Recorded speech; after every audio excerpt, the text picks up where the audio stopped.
நீ காலையில காத்திருந்து உபத்திரவத்துக்கு மத்தியில ஜெபம் பண்ணி பாரு. கர்த்தர் உன்னுடைய விஷனை உலக விஷனா மாற்றுவார். ஜீவனை கொடுக்கிற விஷனா மாத்திடுவார். இன்னைக்கு நாம ஏழி மார்னிங்க மறந்துட்டோம், ஏழி மார்னிங்க இழந்துட்டோம். காலையில எழுந்திருக்காத குடும்பம் உருப்படாது.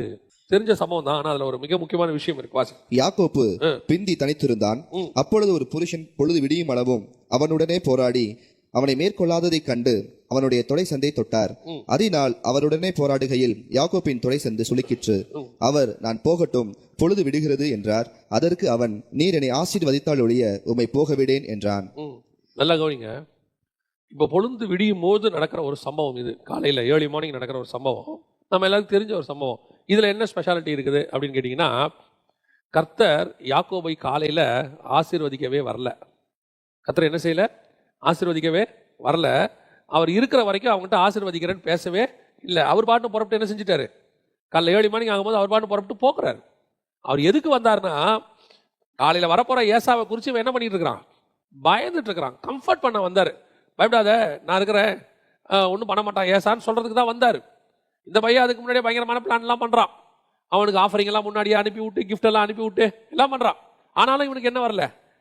சமாதானம் வரல. அப்புறம் மனைவிகள் பிள்ளைகளை ஒரு பக்கமோ, மற்ற மறுமணியாட்டிகள்லாம் இன்னொரு பக்கமோ வச்சு என்னென்னவோ பண்றான். அவனால முடிஞ்ச வரைக்கும் எல்லாம் செய்யறான். செஞ்சும் இவனுக்கு என்ன வரல? சமாதானம் வரல. இப்ப அவர் எதுக்கு வந்தாரு அப்படின்னு கேட்டீங்கன்னா, அவனை சமாதானப்படுத்தி, சரி யாக்கோபு இருக்கட்டும், ஒன்றும் பயப்படாத, ஏசா அவனை ஒன்றும் பண்ண மாட்டான்னு சொல்றதுக்கு தான் வந்தாரு.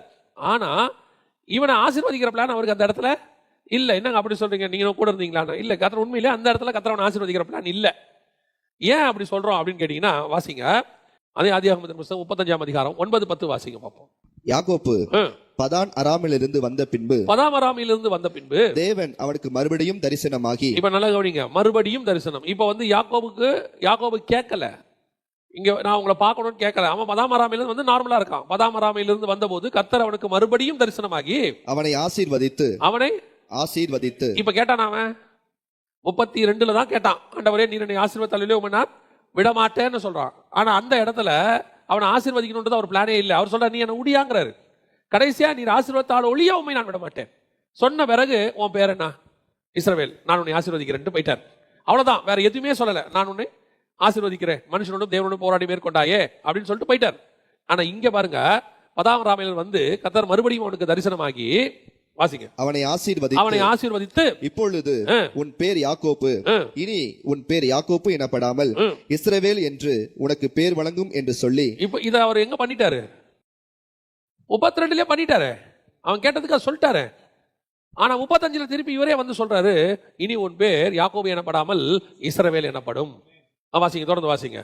இஸ்ரவேல் என்று உனக்கு பேர் வழங்கும் என்று சொல்லி அவனுக்கு இஸ்ரவேல் என்று பெயரிட்டார். பின்பு தேவன் அவனை நோக்கி, நான் சர்வ வல்லமையுள்ள தேவன், நீ பலுகி பெருகுவாயாக. இதெல்லாம் அங்க சொல்லவே இல்லை பாருங்க. இதே விஷயம் தான் அங்க நடக்குது. ஆனா என்ன செய்யல? சொல்லவே இல்லை. ஏன்னா அங்க அவனுக்கு இதை சொல்ற ஒரு பிளான்ல இல்ல. அங்க வந்தது கம்ஃபர்ட் பண்ணத்தான் வந்தாரு. நீ ஏசாவுக்கு பயப்படாத, பாத்துக்கலாம், அதான் வந்தார். ஆனா நடந்தது என்ன? அவன் காலையில அவர் காலை புடிச்சுக்கிட்டு கதர்னான்னு இருக்குது. ஓசியாவின் புத்தகம் சொல்லுது, அவன் அழுது கெஞ்சினான். அவன் தூதனானவரோடு கூட போராடி மேற்கொண்டான் இருக்குல்ல. அதுல பாத்தீங்கன்னு சொன்னா, ஓசியா புஸ்தகம் 12ஆம் அதிகாரம் 4வது வசனம் வாசிங்க. அவன் தூதனானவரோட போராடி மேற்கொண்டான், அழுது அவரை நோக்கி கெஞ்சினான். அப்படின்னா என்ன அர்த்தம்? நைட் எல்லாம் போராடினார்ல. எப்படி போராடி இருக்கான் தெரியுமா? காலை புடிச்சுக்கிட்டு அழுது இருக்கிறான். நமக்கு யாக்கோபுல இது ஆதியாகமத்துல பார்க்கும்போது எப்படி இருக்குது? மனுஷனோடும் தேவனோடும் போராடி மேற்கொண்டாயே. தேவனே அவன் என்ன பண்ணிட்டானா? மேற்கொண்டான். அப்படின்னா என்ன அர்த்தம்? மல்யுத்தம் போட்டான்னு இருக்குது. நமக்கு நினைச்சுக்கிட்டோம், காலை பிடிச்சிக்கிட்டு சண்டை போட்டான், என்னமோ ஆண்டவர் அவனை விட்டு ஓட முடியாது, லாக் பண்ணிட்டான். நம்ம ஊர்ல சொல்லுவாங்க, லாக் பண்ணிட்டான் அப்படின்னு. அவரை மேற்கொள்றதுக்கு ஒரே ஒரு வழிதான் இருக்கு. காலை பிடிச்சிக்கிட்டு அழுது கெஞ்சினா அவரை நீங்க ஜெயிச்சிடலாம், மேற்கொள்ளலாம். ஜெயிச்சிடலாம் என்ன அர்த்தம்? மேற்கொள்ளலாம். எப்படி மேற்கொள்ளலாம்? அவர் கொடுக்க முடியாத ஒண்ணு இப்ப இல்ல உனக்குன்னு தான் வந்தாரு. ஆசீர்வாதம் நான் இப்ப கொடுக்க வரல, ஆனா நான் அழுது அந்த ஆசீர்வாதத்தை வாங்குவேன். நீர் கொடுக்க வரல, நான் வாங்குவேன். ஆனா என்னால வாங்க முடியும். என்ன யாக்கோபு விட? அதெல்லாம் விட முடியாது. சில பசங்களுக்கும் சரி, சகோதரிகளுக்கும் சரி, ஒரு வெப்பன் வச்சிருக்கிறாங்க, ஒரு ஆயுதம். என்ன தெரியுமா? பேசி பார்ப்பாங்க, அடுத்து அழுது பார்ப்பாங்கல்ல, அழுது சாதிப்பாங்க, சாதிச்சிருவாங்க. பேசி நடக்காதத அழுது சாதிப்பாங்க. அது பெண் பிள்ளைகள் இருக்கு பாருங்க, பெண் பிள்ளைகள் அப்பா கிட்ட சாதிக்கிறது, அதை ஒன்றும் பேசாது. ஃபர்ஸ்ட் வந்து கேட்கும், டேடி இப்போ முடியுமா முடியாதா அப்படின்னு. அப்பா சொன்னார் முடியாது. அந்த முகம் மாறும் பாருங்க, அவ்வளோ சீக்கிரம் இவர் முகமும் மாறும், அப்படியே சோகமாகும். இவருக்கு வேலைக்கே போக மனசு வராது. இப்போ என்ன, ஏன் இப்படி உட்காந்துருக்க நீ? ஒன்றும் இல்லை, அவ்வளோதான், சரி போ, கதை முடிஞ்சு. அழுது சாதித்தான். நிறைய பேர் அப்படி இருக்காங்க. அதில் ஃபர்ஸ்ட் நம்பர் 1 ஆள் யாருன்னா பைபிளில் யாக்கோபு தான் சொல்லி கொடுத்தது இந்த உலகத்துக்கு. நீங்கள் அவர்கிட்ட நீங்கள் பேசியெல்லாம் வாங்க முடியாது. என்ன, நீங்கள் வந்து அவர்கிட்ட பேசி அற்புதமாக வசனம் பேசி, ஏசாயா இப்படி சொல்லுகிறதே, உடன்படிக்கை அப்படி சொல்லுது அப்படின்னா அவருடைய போராண்டு போயிடுவார். ஆனால் காலை பிடிச்சிட்டேன்னு வச்சுக்கோங்களேன், ஒன்றுமே செய்ய முடியாது. என்ன, எதுக்காக இதை சொல்றேன் தெரியுமா? 35ஆம் அதிகாரத்தில் வர வேண்டிய ஆசீர்வாதத்தை 32ஆம் அதிகாரத்திலேயே வாங்கிட்டான் அவன் கையில. ஆசீர்வதிக்கவே தேவன் வரல, ஆசீர்வாதத்தை கொடுக்கவே வரல, ஆனா வாங்குவேன். நீங்க கொடுக்க வரல ஆண்டவரே, நான் வாங்குவேன், என்னால வாங்க முடியும். காரணம், விடியற் காலையில் உங்களுடைய இரக்கம் பெருசாக இருக்கிறது, காலை தோறும் உங்களுடைய கிருபை பெருசா இருக்கு. அந்த நேரத்துல என் கண்ணீரும் சேர்ந்துச்சுன்னா நீங்க என்னை தாண்டி போகவே முடியாது ஆண்டவரே. கர்த்தர் உனக்கும் எனக்கும் ஒவ்வொரு நாள் காலையில் இப்படிதான் வச்சிருக்கிறார். உனக்கு ஒருவேளை ஆசீர்வாதம் இல்லை என்றாலும் கூட, அது பின்னாடி வருகிறதா இருந்தாலும் கூட, உன்னால் போராடி தேவனிடத்தில் வாங்க முடியும். அதுக்கு இதுதான் யாக்கோபு வச்சிருக்கிறது. எவ்வளவு பெரியதான ஒரு விஷயம் பாருங்க.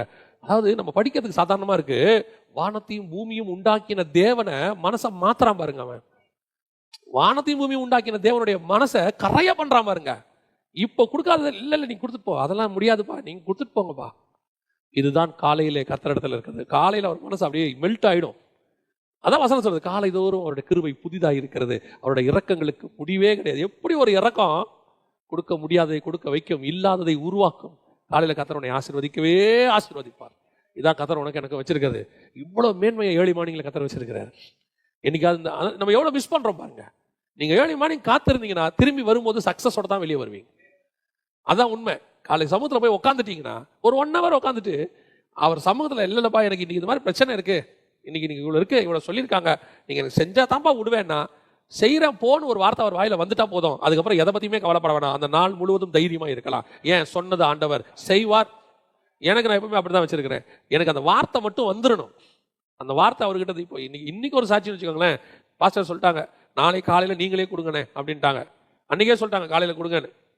நேத்துக்கு ஆண்டவர் வார்த்தையை கொடுத்துட்டாரு. நேற்று இங்க முடிச்சதுல இருந்து போய் ஜெபம் பண்றேன், படுக்க போற வரைக்கும் ஜெபம் பண்றேன், 11-11 மணி வரைக்கும். நல்ல டயர்ட் வேற, வார்த்தையே வரல. காலையில கிட்டத்தட்ட ஒரு 3:30 மணிக்கு எழுந்திரிச்சிட்டேன், வார்த்தையே வரல. இங்கே 5 மணிக்கு வரணும், 5:30க்கு 5 மணிக்கு ரெடி ஆகிட்டு இருக்கிறேன். அந்த ஒரு மனசுல சமாதானம் இல்லை. கொடுக்கலாம், இப்போ டைரியில ஏற்கனவே பல செய்திகள்லாம் இருக்கு, தூசி தட்டி கொடுக்கலாம். இல்ல அதுல ஒண்ணு எடுத்து கூட நம்ம, ஏன்னா பழக்கப்பட்ட செய்தியை பேசுறது ரொம்ப ஈஸி, ஆல்ரெடி எக்ஸ்பீரியன்ஸ்டு. ஆண்டவரே ஒரு வார்த்தை ஏதோ ஒன்று, நம்ம ரொம்ப நாள் கழிச்சு சர்ச்சுக்கு போறோம், உங்ககிட்ட ஒரு வார்த்தை வந்தா அது ஜனங்களுக்கு பேசும். ஏதோ நம்ம ஃபில்ஃபில் பண்ணிட்டு போதில்லை 45 நிமிஷம். 5 மணிக்கு கர்த்தர் ஒரு வார்த்தையை கொடுக்குறாரு காலை தோறும். அவருடைய நான் நினச்சிக்கிட்டேன் காலையில நைட்டு கேட்டப்போ கொடுக்காத ஆண்டவர் காலையில கொடுக்குறாரு பாருங்க. காலையில வாங்கிடலாம் அவர்கிட்ட. காலையில என்ன செஞ்சிடலாம், வாங்கிடலாம். காலையில 3:30 மணிலேருந்து கேட்டுக்கிட்டே இருக்கிறோம். 5 மணிக்கு சரி இந்த வார்த்தையை கொண்டு போய் கொடு. இப்போ நமக்கு முழு சந்தோஷம். எவ்வளவு மழை அடிக்குது, ஒன்றும் கவலை கிடையாது, வார்த்தை கிடைச்சிருச்சு, அவ்வளவுதான் சந்தோஷம். இதுதான் ஆசீர்வாதம். பல நேரங்களில் வராததை கூட உங்களால் வர வைக்க முடியும். பல நேரம் யோசிக்கிறீங்க தெரியுமா, இது எனக்கு வராது, கிடைக்காது, சான்ஸே இல்லைன்னு. ஆண்டவர் சொல்றாரு, காலையில் என் சமூகத்துக்கு வா, நீ அவர் சமூகத்தில் உட்காந்து அழுது அவர் இருதயத்தை கரைச்சு, என்னடா இது உனக்கு தானே, சரி உனக்கு தான் போ அப்படின்றவர். அல்லேலூயா. கடைசியாக காலையில் என்ன நடக்குது சொல்லிவிட்டு நாம் ஜெபம் பண்ணி முடிக்கலாம். வாசிங்க மத்தேயு சுவிசேஷம் 28ஆம் அதிகாரம் 1-2 வசனங்களை வாசிங்க. ஓய்வு நாள் முடிந்து வாரத்தின் முதலாம் நாள் விடிந்து வருகையில் மகதலேனா மரியாளும் மற்ற மரியாளும் கல்லறையை பார்க்க வந்தார்கள். அப்பொழுது பூமி மிகவும் அதிரும்படி கர்த்தருடைய தூதன் வானத்தில் இருந்து இறங்கி வந்து வாசலில் இருந்த கல்லை புரட்டி தள்ளி அதன் மேல் உட்கார்ந்தான். யோசித்து பாருங்களேன், விடிந்து வருகையில், ஏர்லி மார்னிங், காலையில இருட்டோட. இன்னொரு காஸ்பல்ல இருக்குது, இருட்டோட காலையில ஏர்லி மார்னிங் எங்க ஓடுறாங்க, கல்லறைக்கு ஓடுறாங்க. ஓடும்போது வசனம் சொல்லுது, ஒரு தூதன் இறங்கி கல்லை புரட்டி போட்டார். இப்ப இயேசு கிறிஸ்து 3 நாள் முன்னாடியே, 3 நாள் இரவும் பகலும் பூமியின் வயிற்றிலே இருப்பார். 3 நாள் இரவும் பகலும் இருந்துட்டார். இது அந்த ஓய்வு நாள் முடிஞ்சு அந்த வாரத்தின் முதலாம் நாள் அப்படின்னு இருக்குது. அந்த விடிந்து வருகையில் 3 days ஓவர். வியாழன் வெள்ளி சனி முடிஞ்சிருச்சு. ஞாயிற்றுக்கிழமை காலையில, நம்ம புரிதலுக்காக சொல்றேன், ஞாயிற்றுக்கிழமை ஏர்லி மார்னிங் போகும்போது வசனம் சொல்லுது, இயேசு அந்த என்னைக்கு சிலுவையில் அறையப்பட்டாரோ அன்னைக்கே காவலுள்ள ஆவிகளுக்கு போய் பிரசங்கம் பண்ண போயிட்டார் கீழே. நீங்க நினைக்க கூடாது 3 நாளும் டெட் பாடியா கிடந்தாரு, ஒன்றும் பேச்சு மூச்சு இல்லாம இருந்தாரு. இயேசு கிறிஸ்துக்கு ஒரு வேலையும் இல்ல, நல்லா ஹாயா 3 days ரெஸ்ட் எடுத்தாரு. இல்ல, வசனம் இன்று நீ என்னோட கூட பரதீசியில் இருப்பாய். ஜீவனுள்ள ஒரு தேசம் அது. அங்க போயிட்டாரு. இவனை கொண்டு போய் விட்டுட்டு போறதுக்கு முன்னாடி இந்த காவல் உள்ள ஆவிகளுக்கு எல்லாம் பிரசங்கத்தை பண்ணி அவங்களையும் பிக்கப் பண்ணி வாங்க நம்ம எல்லாம் போவோம். யாரு? மேல் பாதாளத்தில் இருக்கிற பழைய ஏற்பாட்டு பரிசுத்தவான்கள் எல்லாரையும் கூட்டிட்டு பாரடைஸ்க்கு போயிட்டு அந்த வேலையெல்லாம் முடிச்சு இப்ப இயேசு 3ஆவது நாள் வரார். வரும்போது பாத்தீங்கன்னா இயேசு இன்னும் படுத்திருந்து விட்டு வரல. இயேசு உள்ள வேலை பார்த்தா இருந்திருக்கிறார். ஆனா வசனம் சொல்லுது 3ஆம் நாள் விடிந்து வருகையில் கல்லறை திறக்கப்பட்டது, பூமி அதிரும்படி கல்லறை திறக்கப்பட்டது. வசனம் என்ன இருக்கு?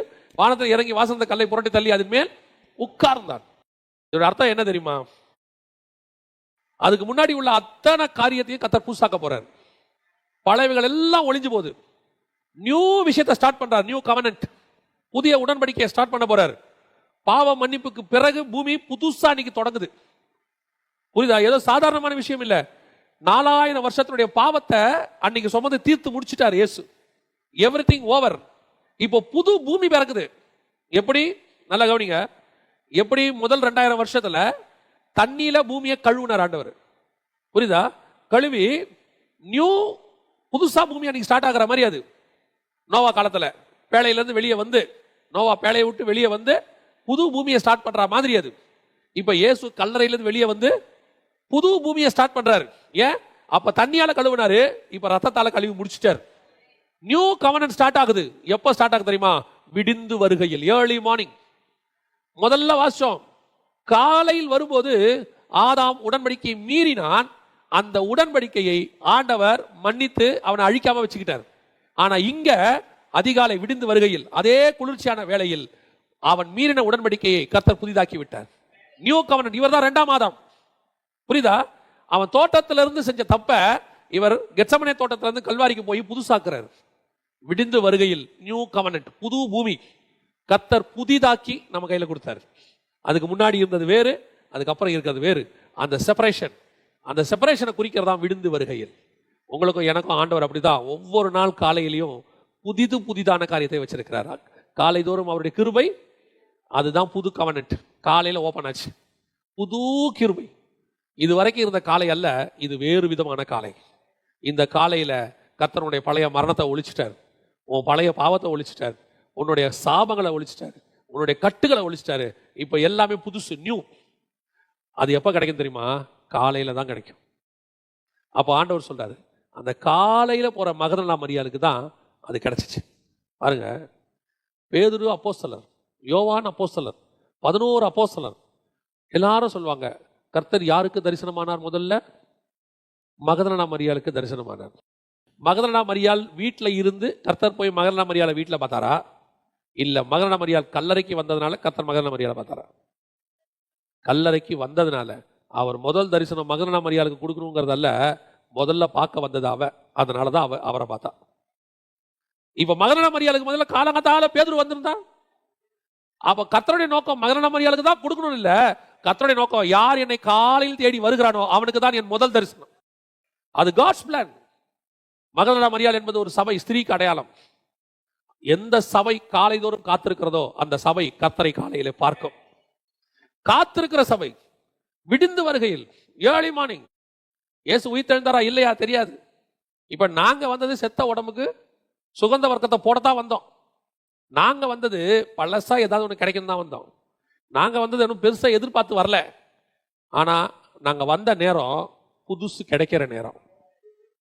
அதுதான் காலை தோறும் அவருடைய கிருபை புதிதா இருக்கிறது. நீ காத்துங்களேன், உன் அறிவுக்கு எட்டாத எத்தனையோ காரியத்தை கர்த்தர் காலையில செய்வார். நான் ஒரு காரியத்தை சொல்லிவிட்டு முடிக்க விரும்புகிறேன். இது நெகட்டிவ் பேரபிள் மாதிரி, நெகட்டிவ் எக்ஸாம்பிள் மாதிரி, சரியா? அதாவது ஆண்டவர் சில நேரத்தில் என்ன சொல்வார் பைபிளில், புளித்த மாவுக்கு சமானமாய் பரலோக ராஜ்யம் இருக்கிறது என்பார். புளித்த மாவுங்கிறது பரிசேயர் சதுசேயருடைய கள்ள உபதேசம். அதை ஏன் பரலோக ராஜ்யத்துக்கு கம்பேர் பண்ணுறாரு அப்படின்னா, எப்படி இந்த புளித்த மாவு மற்ற மாவெல்லாம் மாற்றுமோ அந்த மாதிரி ஒரு கள்ள உபதேசம் எப்படி ஒரு மனுஷனை மாற்றுமோ அந்த மாதிரி பரலோகம் அதை விட வேகமாக செய்யுங்கிறாரு. கம்பாரிசன் அந்த மாதிரி தான் இப்போ நான் உங்களுக்கு சொல்கிறேன். நாம காலை தோறும் காத்திருந்தா கர்த்தருடைய கிருபை புதுசாக இருக்குன்னு சொல்கிறோம்ல, புதுசான காரியம் கிடைக்குதுன்னு சொல்கிறோம்ல. இந்தியாவிலே ஒரு பெரிய பிஸ்னஸ் மேன் இருக்கிறார், நம்பர் 1ன்னு வச்சுக்கோங்களேன். இன்னைக்கு நம்பர் 1 or 2ல இருக்கிறார். அந்த மனுஷனை பற்றி சமீபத்தில் பேசிகிட்டு இருக்கும்போது காலையில் அந்த மனுஷன் கூப்பிட்டு வரான் 3 மணிக்கு 4 மணிக்கு. அந்த ஆள் ஏன் காலையில் எழுந்திரிக்கிறான்? முதல்ல நாம காலையில் கர்த்தரை சந்திக்க எழுந்திரிக்கிறோம், கரெக்ட் தானே? ஏன்னா நமக்கு காலையில் கர்த்தருடைய கிருபை இருக்கு, கர்த்தர் காலையில் வராரு, நம்ம தப்பு பண்ணாமல் மன்னிக்கிறாரு, நியாய தீர்ப்பில் பாதுகாக்கிறாரு, உடன்படிக்கையை புதுப்பிக்கிறாரு, அதனால நம்ம காலையில் எழுந்திரிக்கிறோம். நியாயம், நமக்கு ஒரு ரீசன் இருக்கு. இது எதுவுமே யாருக்கு இல்லை? அவனுக்கு இல்லை, அந்த ஒரு பிசினஸ் மேனுக்கு கிடையாது. ஆனால் அந்த மனுஷன் என்ன செய்யறாரு? காலையில் எழுந்திரிக்கிறார். எழுந்திரிச்சிட்டு 3 மணி 4 மணிக்கு எழுந்திரிச்சிட்டு திடீர்னு கூப்பிடு வரான் அவர் அசிஸ்டன்ஸை, வாங்க கொஞ்சம் பேசணும் பாறான். இப்போ அசிஸ்டன்ஸ் எல்லாம் எத்தனை மணிக்கு போகணும்? ரெடி பண்ணி போய் நிற்கணும். அவர் கூப்பிட்டவொன்னே 1/2 hour போயிடணும். 3 மணி 4 மணிக்கு உட்காந்து பேசிட்டு இருப்பாங்க டீ குடிச்சிட்டு.